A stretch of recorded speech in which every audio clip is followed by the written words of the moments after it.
오늘 우리에게 주시는 하나님의 말씀은 사무엘상 12장 19절에서 25절까지의 말씀입니다. 사무엘상 12장 19절에서 25절까지의 말씀을 교독하시고 마지막 절은 함께 합독하시겠습니다. 모든 백성이 사무엘에게 이르되 당신의 종들을 위하여 당신의 하나님 여호와께 기도하여 우리가 죽지 않게 하소서. 우리가 우리의 모든 죄에 왕을 구하는 악을 더하였나이다. 사무엘이 이 백성에게 이르되 두려워하지 말라. 너희가 과연 이 모든 악을 행하였으나 여호와를 따르는 데에서 돌아서지 말고 오직 너희의 마음을 다하여 여호와를 섬기라. 돌아서서 유익하게도 못하며 구원하지도 못하는 헛된 것을 따르지 말라. 그들은 헛되니라. 여호와께서는 너희를 자기 백성으로 삼으시는 것을 기뻐하셨으므로 여호와께서는 그의 크신 이름을 위해서라도 자기 백성을 버리지 아니하실 것이요 나는 너희를 위하여 기도하기를 쉬는 죄를 여호와 앞에 결단코 범하지 아니하고 선하고 의로운 길을 너희에게 가르칠 것인즉 너희는 여호와께서 너희를 위하여 행하신 그 큰 일을 생각하여 오직 그를 경외하며 너희의 마음을 다하여 진실히 섬기라. 다 같이요. 만일 너희가 여전히 악을 행하면 너희와 너희 왕이 다 멸망하리라. 아멘. 할렐루야. 오늘도 우리 예배 가운데 함께 하신 주님을 찬양합니다. 그리고 예배를 통하여 하나님께서 우리에게 주시는 하나님의 음성을 들음으로 말미암아 하나님의 예비하신 축복과 능력의 삶을 살아가시는 우리 모두가 다 되시기를 예수님의 이름으로 축복합니다. 상어는 이 바다의 제왕이라고 합니다. 상어는 바다의 생명체 중에 최강자이고 또 최상위의 포식자입니다. 그래서 바다의 생명체들은 이 상어를 두려워하는 것입니다. 그런데 상어는 이 치명적인 문제를 가지고 있습니다. 그것은 바다에 사는 물고기들 가운데 유독 상어만이 불에가 없다라는 것입니다. 물고기가 생존하려면 반드시 불에가 있어야 하는 것입니다. 불에가 있어야 물속에 뜰 수 있기 때문입니다. 그런데 불에가 없는 상어는 살기 위해서 이 계속 바다 위로 올라왔다 내려갔다 계속 헤엄을 쳐야 하는 것입니다. 그래야 물속에 떠 있을 수 있기 때문입니다. 어찌 보면 바다의 물고기 중에 상어는 참 불쌍한 동물입니다. 계속 움직여야만 살 수 있는 것입니다.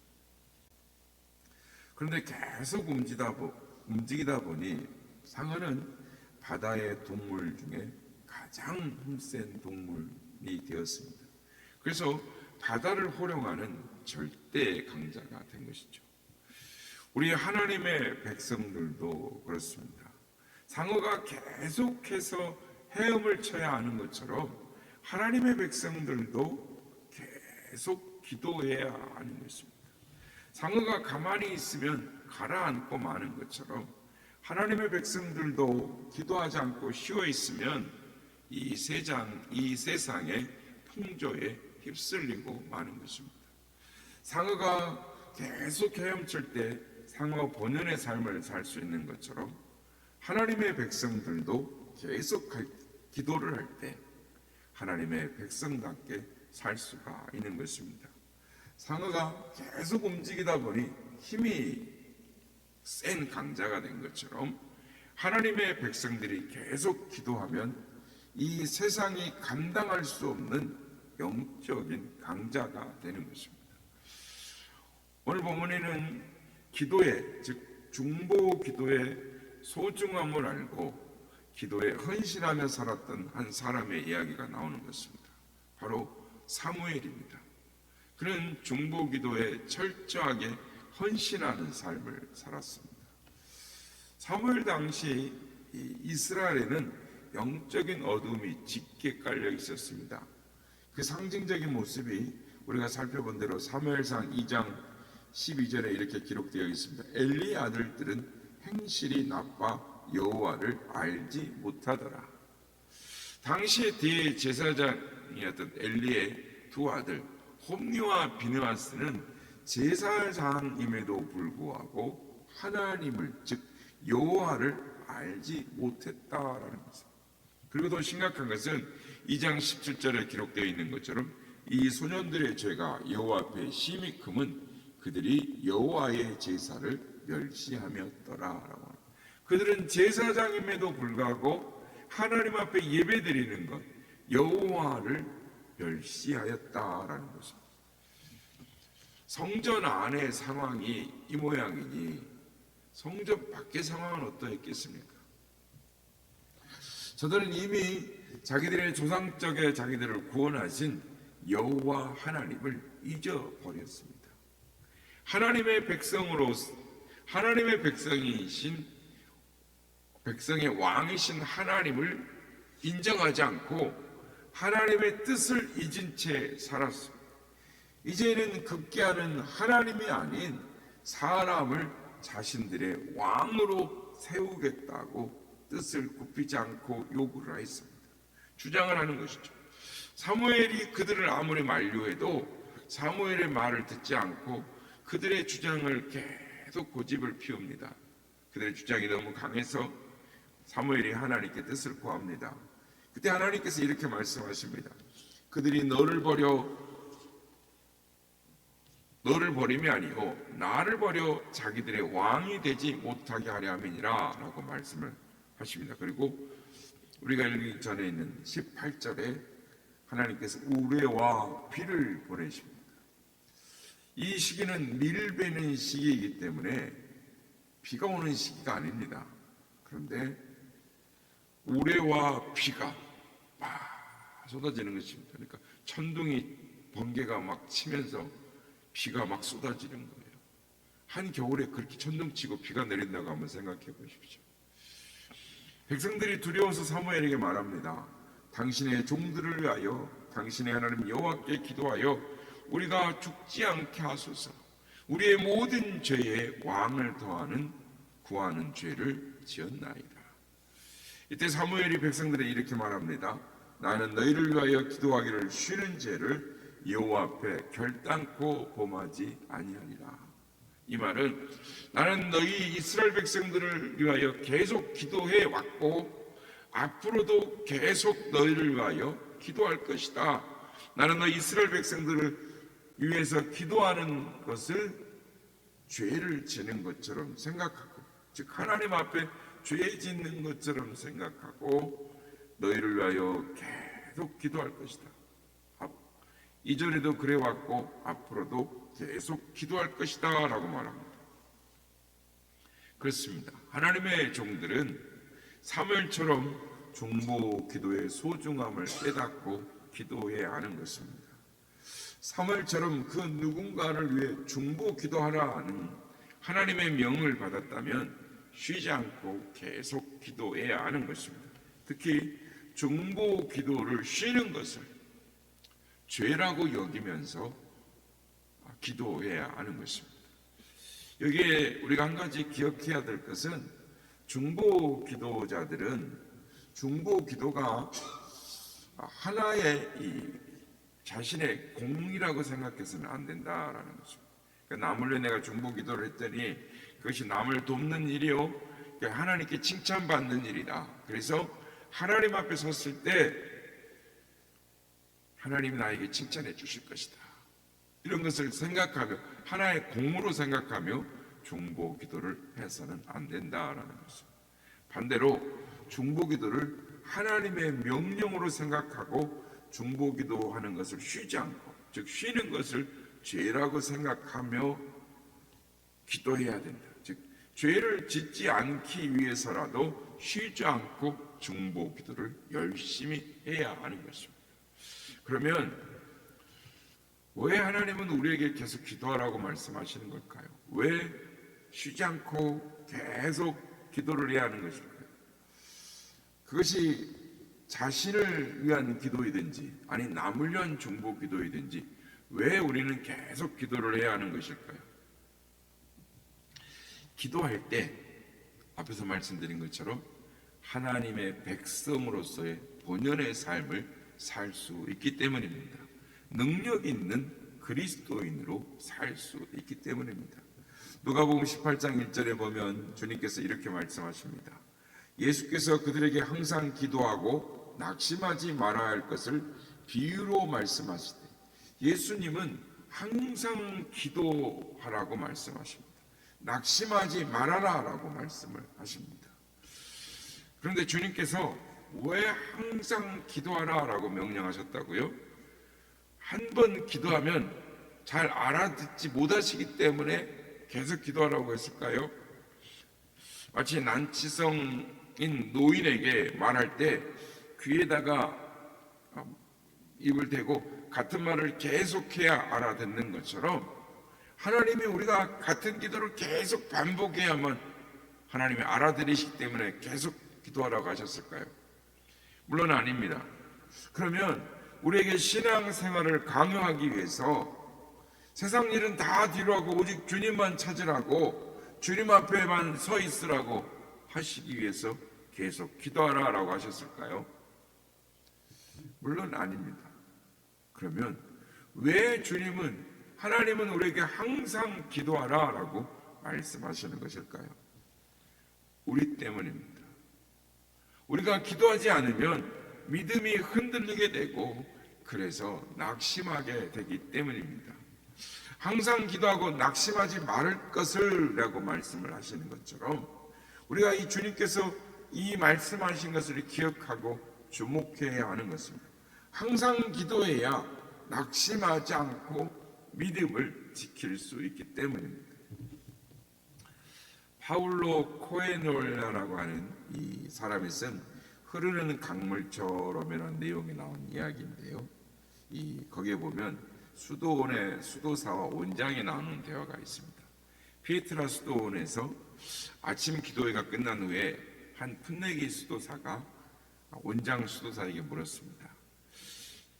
기도를 통해 인간이 하나님께 가까이 나아갈 수 있을까요? 라고 물었더니 원장이 말합니다. 너의 간절한 기도가 아침 해를 뜨게 할 수 있느냐? 수도사가 대답을 합니다. 그럴 리가 있겠습니까? 제가 기도를 한다고 해가 뜨겠습니까? 원래 해는 뜨는 거 아닙니까? 원장이 말합니다. 내 말이 맞다. 하나님께서는 항상 우리와 가까이 계신다.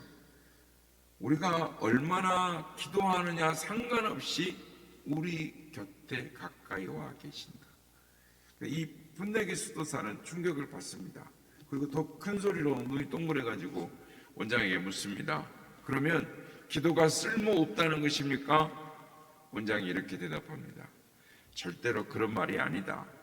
일찍 일어나지 않으면 해돋이를 볼 수 없는 것처럼 하나님께서 항상 우리 곁에 계셔도 기도하지 않으면 그분을 느낄 수 없는 것이다 라고 말을 했다라고 합니다.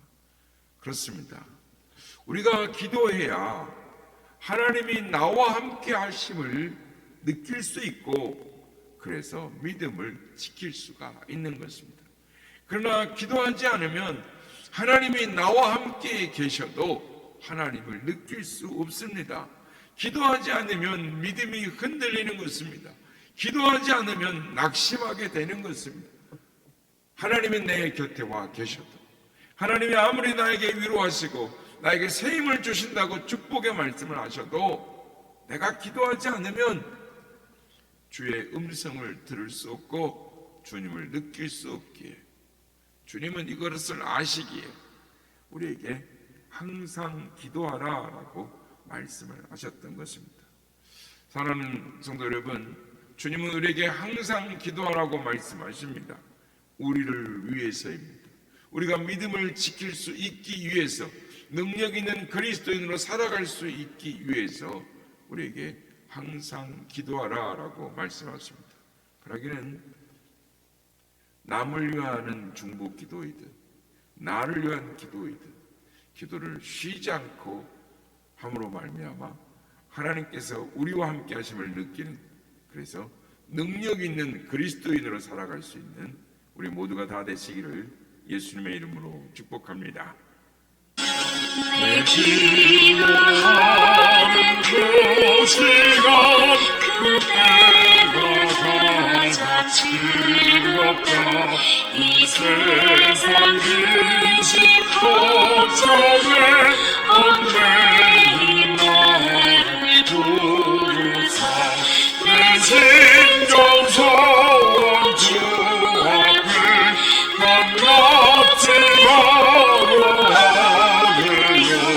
그 불행감에 슬픈데 날 위로받게 하시니 내 기도하는 그 시간 내게는 가장 귀하다.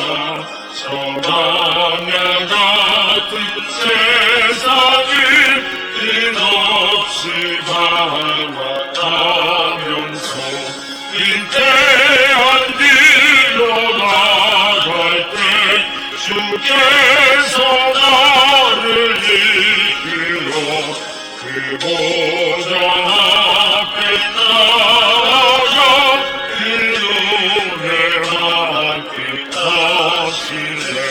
내 기도하는 그 시간 그때가 가장 즐겁다.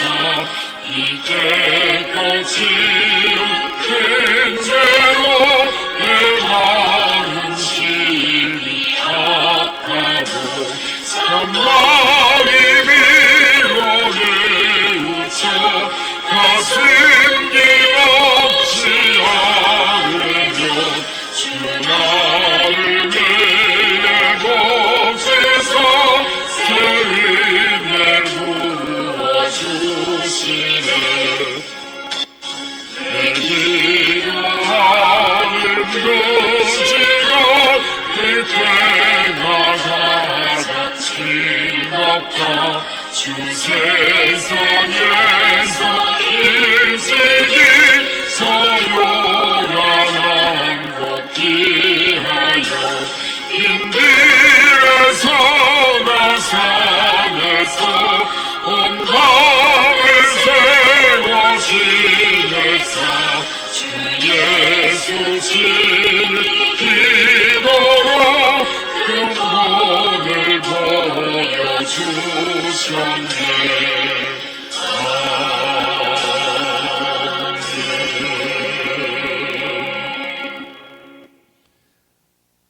우리의 기도로 해를 뜨게 할 수는 없습니다. 아침 일찍 일어나야 해돋이를 볼 수 있는 것처럼 우리가 깨어 있어 기도할 때 우리와 함께 하시는 주님을 느낄 수 있습니다. 우리가 기도할 때 주님의 예비하신 은혜와 약속의 말씀을 느끼며 음성을 들으며 승리할 수 있습니다. 바라기는 주님, 오늘도 내가 기도함으로 주의 음성을 듣게 하옵소서. 내가 기도함으로 주님과 동행하게 하여 주옵소서. 아니, 나와 함께 하시는 그 주님을 느끼며 주님과 동행하는 오늘 하루가 되게 하옵소서. 이렇게 기도하기 원합니다.